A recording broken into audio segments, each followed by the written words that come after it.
بسم اللہ الرحمن الرحیم۔ السلام علیکم ورحمۃ اللہ وبرکاتہ۔ ایک باپ نے اپنے بیٹے کو نصیحت کی۔ نمبر 1، اپنی بیوی کو راز مت بتانا۔ نمبر 2، پولیس والے سے یاری نہ لگانا۔ نمبر 3، گھر کے اندر بیری کا درخت نہ لگانا۔ کچھ دنوں کے بعد باپ مر گیا۔ بیٹے نے سوچا باتوں کو آزماؤں۔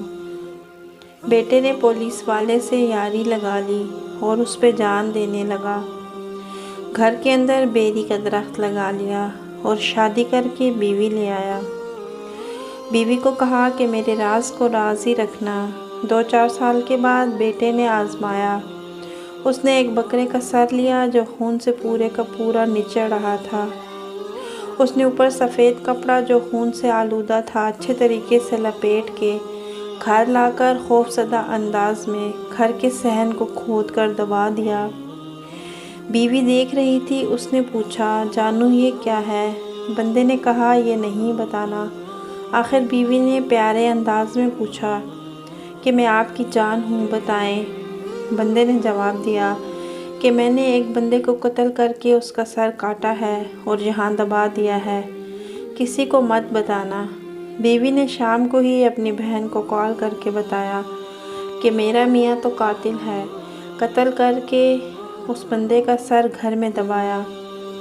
بہن نے اگلے دن محلے کی عورت کو یہ سب بتایا۔ اس نے آگے مزید عورتوں کو۔ آخرکار بات ایس ایچ او کی بیوی تک پہنچی اور اس نے اپنے میاں ایس ایچ او کو بتا دیا۔ اگلے دن ایس ایچ او نے بھاری نفری کے ساتھ اس کے گھر پہ چھاپا مارا اور اصل میں یہ وہی ایس ایچ او تھا جو اس بندے کا دوست تھا۔ اس نے آتے ہی 2-4 بیلٹ مارے اور اسے سختی سے کھینچا۔ اتنے میں اس شخص کی پگڑی گھر میں لگائے گئے بیری کے درخت سے اٹک گئی۔ پولیس والے نے اس کو پکڑ لیا تو اس نے کہا کہ پولیس والا کسی کا یار نہیں۔ کچھ دن بعد عدالت نے اسے سزائے موت سنا دی۔ آخری خواہش پوچھی تو اس نے کہا کہ میرے ساتھ میرے گھر کے صحن میں دبے قتل پہ چلو اور اسے باہر نکالو۔ جب باہر نکال کے کپڑا اتارا تو اندر سے بکرے کا سر باہر نکلا۔ پاس کھڑے جج نے ماجرا پوچھا تو جواب دیا کہ میرے باپ نے نصیحت دی تھی کہ اپنی بیوی کو راز نہ بتانا، پولیس والے سے یاری نہ لگانا، گھر کے اندر بیری کا درخت نہ لگانا۔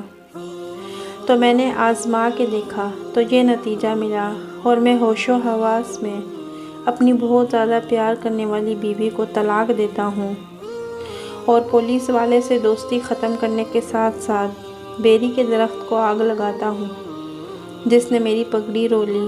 سب سے اہم بات یہاں یہ ہے کہ عورت گھر کی رازدار ہوتی ہے۔ ماں باپ، بہن بھائی وقت کے ساتھ ہمارے معاشرے میں زیادہ تر جوائی کو نیچا ثابت کرتے کرتے وہ کچھ کرتے ہیں جو ان کی بیٹی کو اجاڑ دیتے ہیں۔ اس لیے عورت کو چاہیے کہ اپنے مرد کو اپنے ہاتھ میں رکھنا ہے تو اپنے گھر کی یا گھر والوں کی باتیں بہنوں اور ماؤں کے کانوں میں پھونکنے کے بجائے خود میں رکھ کر ساتھ دیں۔ ویڈیو پسند آئی ہو تو لائک کریں، چینل کو سبسکرائب کریں۔